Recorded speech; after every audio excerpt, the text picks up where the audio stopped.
اوس کړی دی چې ماشوم چې مړ پیدا شي جنازه یې کولی شي که نه؟ دې جواب دا دی چې کله ماشوم مړ پیدا شي نو د مړ ماشوم جنازه کول واجب نه دي، واجب نه دي. نور که څوک د مړ انسان او د مړ ماشوم جنازه کوي نو جنازه جایز ده، ځکه چې دوه روایتونه په دې باب کې راغلي دي. یو روایت دا دی السقط یصلی علیه، سقط پری میچور ماشوم ته وایي، 9 میاشتو پس چې کوم ماشوم پیدا شي هغې ته میچور ماشوم وایي، او د 9 میاشتو چې مخکې پیدا شي هغې ته پری میچور وایي. پری میچور مطلب دا چې د ټایم 7 میاشتې پس پیدا شو، 7 میاشتې پس پیدا شو د مور په خېټه کې، د 9 منث نه او د 9 میاشتو نه مخکې نو دا ماشوم ته سقط وایي، دا کمپلیټ نه وي، دا انکمپلیټ ماشوم چې کوي ناقص، نو دې ته سقط پاروي کوي. یو حدیث دی السقط یصلی علیه، که د ښځې نه سقط پیدا شو نو په دې مونځ جایز دی. بل حدیث کې راځي السقط لا یصلی علیه، په سقط باندې په دې ماشوم جنازه نشته. دواړو حدیثونو مقصد دا دی چې لازمي نه ده، لا یصلی علیه دا معنا دی چې لازمي نه ده، او سقط یصلی علیه مطلب دا چې جایز ده. نو چې په سقط باندې او په دې نامکمل ماشوم جنازه کول جایز دی، نو کوم ماشوم چې مړ پیدا شي او په خپل ټیم پیدا شي نو بالکل په دې جنازه جایز ده، دا مستحب کار دی او واجب او لازمي نه ده. البته سوال دا دی چې بالفرض که دا ماشوم پیدا شي او دا مړ دی نو د څه ګناه کړی ده؟ نو جواب دا دی چې دا جنازه د دې لپاره یوازې نه کړي چې دا ګناهګار دی. دا جنازه چې کله موږ کوو د مړي نو دا د دې وجې نه نه چې دا خامخا ګناهګار دی. د ماشوم په دعا کوي او د ماشوم په جنازه کې خدا دعاګانې به صحابه کرامو تابعینو کړلي چې اللهم اجعله لنا اجرا وزخرا، اللهم اجعله لنا فرطا واجعله لنا شافعا مشفعا. دا قسمه دعاګانې شوي دي چې زموږ دپاره شافع وګرځوه، زموږ دپاره مشفع وګرځوه، زموږ دپاره اجر وګرځوه، زموږ دپاره ذخیره وګرځوه، زموږ دپاره دا پرت وګرځوه چې زموږ نه مخکې لاړ شي او موږ جنت ته ځان سره راکاږي. په دې وجه باندې که ماشوم دی هغه له څوک جنازه کې دا بالکل جایز کار دی، په دې کې څه ګناه نشته دی.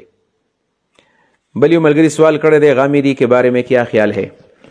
غامدی صاحب جاوید احمد غامدی صاحب په دې زمانه کې یو سکالر دی او هغه خاص کر په دې سوشل میډیا باندې ډېر لوی کار کوي او قلم باندې هم کار کړی دی، مختلف کتابونه هم لیکلي دي. د هغه په ژوند کې دواړه پهلوګانې دي، د هغه په د تحریراتو کې او تقریراتو کې ښې خبرې هم شته، بدې پکې شته، البته په دې خیر باندې شر غالب دی. د هغې وجه دا ده یو خو هغه مسلې بیانوي چې کومې مسلې خلکو ته اساني، یعنې څوک چې تپوس وکړي نو داسې جواب ورکوي چې په هغې باندې هغه سایل خوشحاله شي.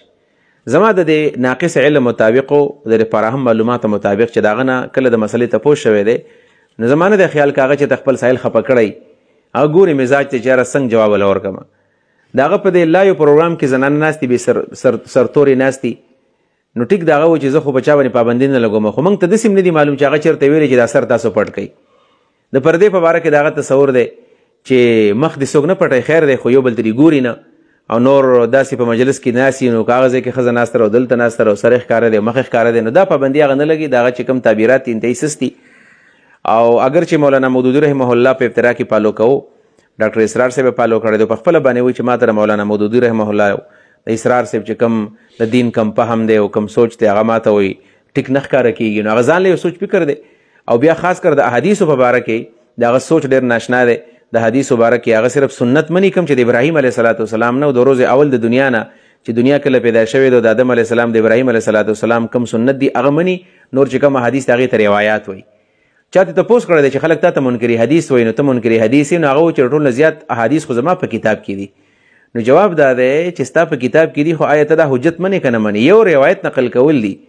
نو څنګه چې سړی د لینن او د مارکس او یا مطلب د ابن بطوطه او یا د نیوټن اقوال نقل کوي، نو په دې نیت باندې د نبی علیه السلام یو قول او یا حدیث نقل کو، نو دا څه د کمال خبره نه ده. اصل خبره دا ده چې غامدي صاحب دا خبره ډیکلیر کړي چې آیا حدیث حجت دی که نه دی، د قرآن سره سره حدیث حجت دی که نه دی. دا خبره هغه نه مني چې دا حجت دی، بلکې د هغه په شان نور څومره منکرین حدیث نو هغه حدیث حجت نه ګڼي، حجت چې دا حجت دی، دا سورس اف اسلام دی، دا پرایمري سورس دی، بنیادي طور باندې اصل مصدر او سورس دی، نو دا منل پکار دی.